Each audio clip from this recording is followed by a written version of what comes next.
Welcome back. The name is Lee Y, and today we're going to be showcasing my Azir Skirmish winning deck that we have. Now we're going to go quickly over the deck list, and then we're going to go into the Relia and also the Victor matchup as well. So obviously at first we have our Legend, and then we also have the Yellow Victor variant as our chosen champion. So the Accelerant and also the attack trigger of moving as many tokens as we want. We want to go wide and we want to swing in big and loud.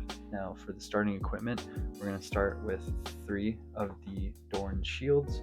3 of the Doran shields is going to be very key for getting out some 2-drops that are going to hit the 3 might range. Next, we're going to have 3 Eye of the Heralds. Eye of the Heralds are also one of my favorite gears to ever use because they always just get you value within the first 2 to 3 turns that you get them out, and it is actually very annoying for the opponent to deal with.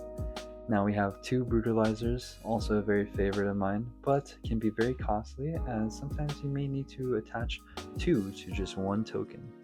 We have 1 Guardian Angel. Guardian Angel is a little lifesaver, and it's beneficial for us in general unless we get auctioned. We have 2 Sacred Cheers. 2 Sacred Cheers are very good for the card draw, and also they help out with a little bit of the spell slinging decks as it benefits us a little bit more than them. Then we have the 2 BF Swords. BF Swords really solidifying some holding strategies, but also some of the bigger pushes. May we be blessed. Alright, now we have our spells. For the spells, we have 3 of the Desert Calls. 3 of the Desert Calls is really simple and really efficient for just not only 2 drops, but also later in the game when we have plenty of runes up, but not a lot of cards in hand. And so they really let us just solidify and take a lot of things down to the board and give it to our opponent, Now we have 3 of our Hidden Blades. Hidden Blades are very key for obviously taking out the big units, but also is another main form of card draw, as a lot of times all our tokens are not going to be able to scale up well or live through all the spells, so might as well get some cards from it at the end of the day. Speaking of getting more cards, we have the 3 Disciplines. The 3 Disciplines not only swing some of the might bonus, but also giving us a little bit of card draw as well. It's always beneficial, and honestly it's just a staple of most green decks. We have our 3 Arises. Nothing can be said but awesomeness from this card. 1 power really just solidifies this as just such a key card for this matchups because it really gets you a lot of tokens not only on the battlefield but also accelerates too, so you can really do some cool shenanigans with that.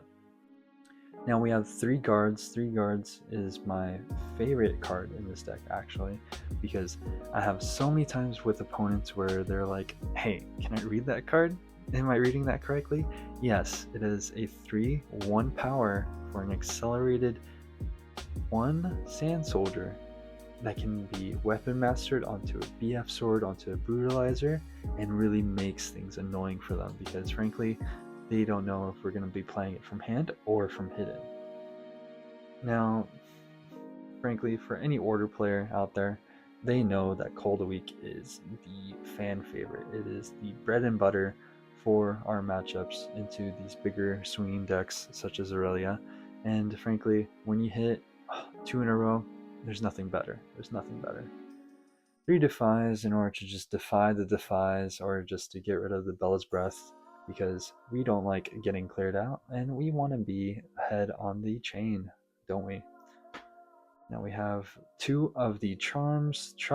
I was really big into this as of late. I wasn't really big into it going into actually the Vegas regional, only because it does cost the 1 power, but frankly you'd have to kind of pair it up with the Vital Moths. But luckily now you can just kind of treat it as more of a pickpocket and just, okay, I'm gonna just get rid of something in your baseline, I'm gonna just bring it over here, or hey, you have a big giant Aurelia on the board, okay, I'm just gonna move it back. We're just gonna remove it off of the table right now because frankly we're gonna try to get that 8th point right now. And then we have 2 of our Death Grips. Death Grips, treating it as similar to the Disciplines where, okay, we don't want might to go to waste, but then we also want to get a little bit of card draw as well. Then finally we have 1 Salvage in the main board. Salvage frankly it can speak for itself. It's a good card and also gives us another card draw as well. Now for our runes, we have 6 of my mistake. We have 5 of the greens, and then we have 7 of the yellows. Now we're a little bit more yellow heavy, as a lot of our stuff, including not only the Sacred Shears, but also the Call to Weeks and stuff, they cost yellow. Also, it's a really good way to just spend this color for Arise instead of the green, because primarily we're going to be wanting to use the green for our Defies, but also our Brutalizers, because if you don't have any greens in your rune pool, you're kind of screwed. Now for the battlefields, we're going to go with the Hall Legends. This primarily benefits us in most matchups. Obviously, Victor can use it, but we're going to get a lot more bang for a buck out of our equipment a lot of times. We're then going to have our Vile Maul layer.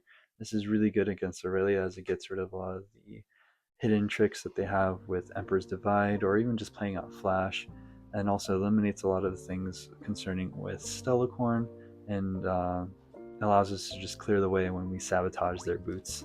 Then we have Trifarian Warcamp. Trifarian Warcamp, which is really good with our Eyes of the Herald, as we can just create multiple of the just baseline 1 might recruits, because then when you swing in with an Eye of the Herald, you then have a 5 might hold on your opponent's turn, which is pretty nothing to scoff at, to say the least. Okay, for our sideboard. For our sideboard, we have 2 salvages. 2 salvages speak for themselves. 2 face breakers. This is actually really good against the smaller units for Aurelia, so something as, again, the Stellacorns, or even Pouty Poros, sneaky deckhands, the like, when they try to fill up their board as much as they can. It just helps out, because then we can just, okay, no matter how big you get, we're just gonna bounce you right back. Never use this against the Aurelia or the Draven if you can help it, because primarily you're going to have to pay another power for the deflect cost, and at the end of the day, that's just a worse switcheroo, because you have no way of actually killing theirs. You're just stalling for time. Now we have 1 Brutalizer and 1 Guardian Angel. I personally do not like running any wind walls in my deck list, only because multiple times it just felt as though I'd rather actually use that 3 energy, or use that 1 energy to maybe play out a Sand Soldier and hold the 2 up for a Not So Fast or Discipline, or whichever you may like, Hidden Blade. And it really limited a lot of options that this deck could actually run, so I just run 2 more gears in the sideboard to switch out with things such as BF Sword or even Sacred Shears, in order to just get a little bit more of our bang for a buck gears, and also just play faster overall than our opponent can. Then finally, we have our 1 Blood Money. Blood Money is really good against Victor matchups, because if I'm reading this correctly, yes, the 2 might, so it really gets us over a lot of their 1 recruit tokens or other 2 drops that they may have. The little Poro that conquers and creates out gold. This is really good in the early game, and just being like, you know what, nah, I'm going to be one to get a gold. And so they never expect this one. It's really funny. And then we also have our obvious not so fast being really good into Falling Star, into the singularities and such, and is overall just a good one of to at least draw into those spell slinging matchups. Okay, now we mentioned a little bit of what the game plan is with Aurelia, but with Aurelia, when we concern ourselves with starting off, we're going to want to primarily go off with the Hall of Legends. So with the Hall of Legends, they get no benefit off of it, because they essentially are already doing what it is already essentially doing what their legend is by proccing it again. And so this will help us in getting the most bang for a buck out of our gear, because a lot of times when we try to use this later on, if you try to use this for your 2nd or 3rd battlefield, they're going to be citing in the bots, the bot when conquered buff and kill gear. This won't get a lot of value out of yourself. You want to try to cite in a lot more things, obviously, like I said, the Brutalizer and the Guardian Angel, to get some in the moment value, and not get completely blown out by just 1 single unit just bouncing around on the board. Next, we're going to go off with the Valma layer. Again, we're going to try to limit their movement as much as possible. We're going to at least typically try to keep at least 1 or 2 tokens there, because now we have to force them to actually respond to that, because they can't charm it away unless they charm it to another accompanying battlefield, right? But they have to purposely move here, and they got to have the boots in order to carry them out. And now we look to do the salvages on those. Finally, we have our Trifarian War Camp. Trifarian War Camp is really just game we need to win. So if we're able to win our first game, then we go into Valma layer. Valma layer, if that doesn't work out, then we seal it off with Trifarian War Camp.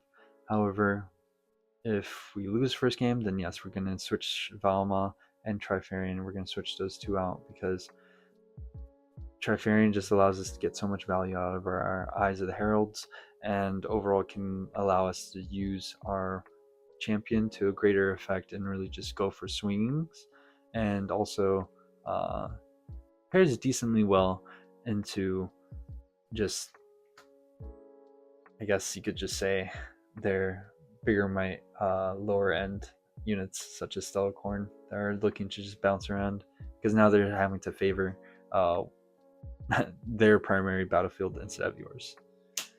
Alright, for the sideboard, we're going to try to sideboard in the Guardian Angel, the Brutalizer, the 2 Facebreakers, and the 2 Salvages. What we're going to take out instead for these ones is going to be 2 of our BF swords, because they're really expensive, and frankly, I really can get over 3 might pretty easily, so it's not the biggest bang for a buck overall. Then we have the 2 Sacred Cheers. 2 Sacred Cheers, they really set us back on the power cost for things. So not only the power cost for that, but also, okay, I get a 1 draw off of Death Knell, but most of the time you're going to try to keep your units back at base, because as long as you can have units to play with, you're still in the game. Okay, the next thing that we're going to try to take out of here is actually going to be our Death Grip. Yes, we're going to take out one of their Death Grips. Again, we're trying not to kill as many of our guys off. We're trying to use them all sparingly, and also try to funnel in with like a double Brutalizer push in order to really see what they have in hand. Next, we're going to try to take out one of the guards. One of the guards, we're not going to be able to swing in with guards and to maintain tempo in this matchup. The Face Rakers are a lot better.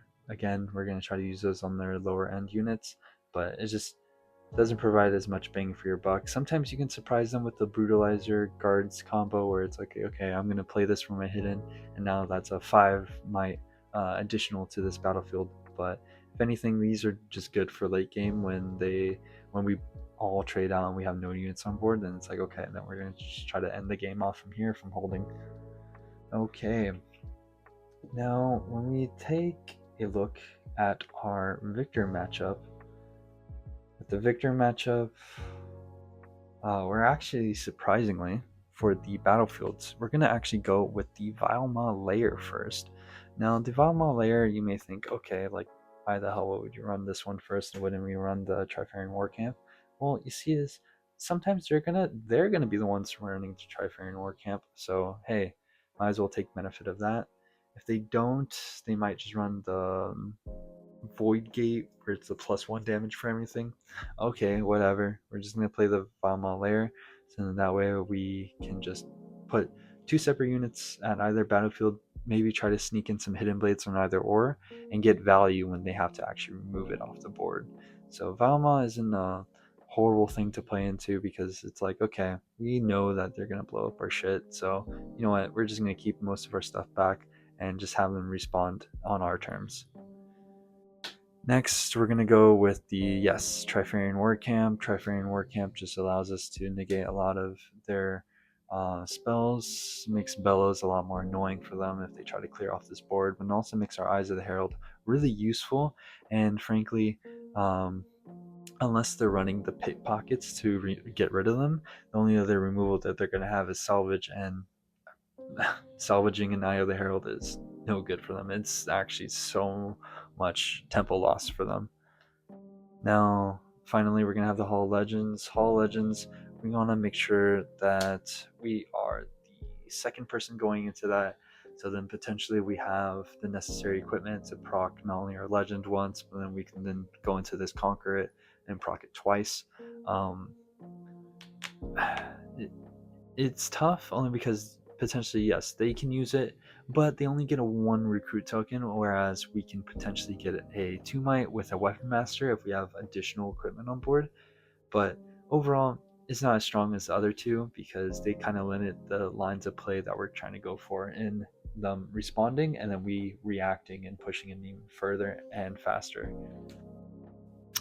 For the sideboard we're going to actually put in the guardian angel and we're going to put in the brutalizer. Again, we don't want the BF sword to get blown out, but we're only going to be taking out the two BF swords. Then we're going to be putting in finally the blood money and not so fast. Not so fast can speak for itself. That's additional just negation for the bellows breath and also for singularity. Blood money is just a fun little add-in actually because sometimes you want to push in with the little poro that gives them gold upon conquer, or the a lot of times just a single might token is all that they need to try to get a time war playoff. And it's like, okay, no, we're just going to get it off the board. And a lot of times they're not going to be looking for that. So it's kind of just a cheeky way to just be like, you know what? I don't care you Imperial Decreed and you pushed one token at a time at this battlefield, the very final one that you needed for the actual conquer. We're just going to blood money it and we're going to go gold back. Huh? Like I said, we're going to take out the two BF swords as that is not going to be as necessary comparatively to a lot of our other gears, which give us a lot more value. But then the other two cards that we're actually going to try to take out here. Oh, actually three, my bad. The other three cards that we're actually going to try to take out of here is our Cold of Weeks. This is up to discretion based because obviously with just the four cards that we're trying to take out, it kind of depends on what kind of line of play that they're going for. If they're going for a little bit more heavier unit base deck, or if they're just going for the pure Imperial Decree Bellows Watcher combo. It's kind of up to you. So sometimes having the one Cold Week is kind of nice in order to just, okay, late game, we blew up a lot of their stuff. They had to accelerate Watcher to try to go for a 7th point hold. Okay, we're just going to Cold Week and just remove it off the board and not give them any draw whatsoever, because we want to try to use our hidden blades for ourselves in order to just stay on top of the card hand game. Whoever has the most cards, kind of dealio. Typically in a starting hand for that as well, we want to try to always try to get a Defy and also Eye of the Herald out, because those two cards are going to be very key in whether or not we are successful in actually holding off the onslaught of these kind of spells or these side pushes that they may have back at us, because it's a move trigger. Things such as like blood money, or even the I forgot what it's called, but you know, the one where it's like they're holding the money bag and stuff.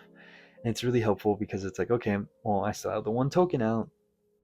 You can't respond with that unless you do like a single bellows breath on that battlefield. Okay, and so it's really nice into there. Overall, with Victor, I find that I have a 100% win rate. I mean, and post ban, most of them are just looking for the Aurelia matchup, and so when they have to go up and against Azir, they either have played very little into the matchup, or they understand that, hey, my stuff is bigger than yours, and I got Defy, so I'm gonna be holding that shit for your Bellows no matter what happens. For Aurelia, unfortunately, that one's a little bit more of a 50-50 kind of deal. Kind of depends on who draws their Defies first, but also if you are able to draw into your answers as well. Because frankly, trying to get out the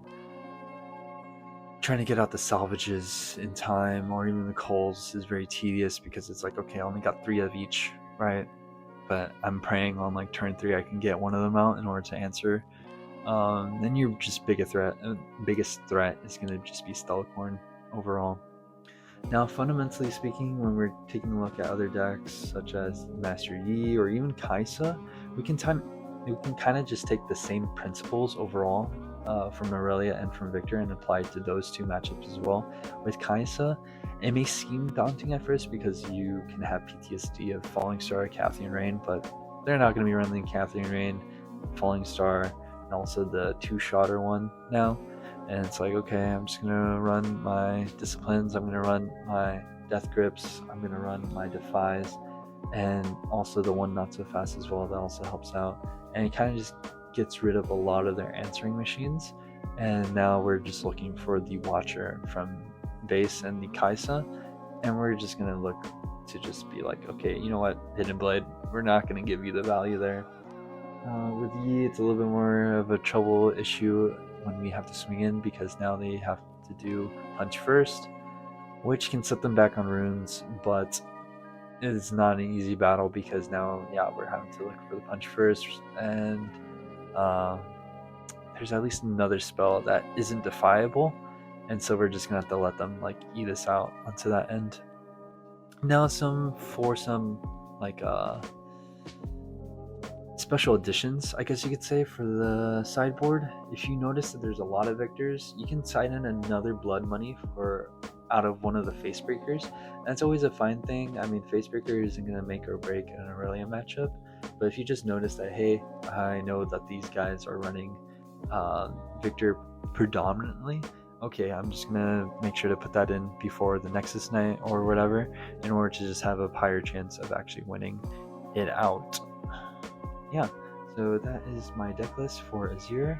Good luck with it. I think this deck is actually really good. I have been a big believer in it, and I think, frankly, without Draven, without the thermal beams really breathing down our necks, this deck is able to really breathe and shine a lot better. Yeah, so have a good rest of your day. I'll catch you next time, and bye bye.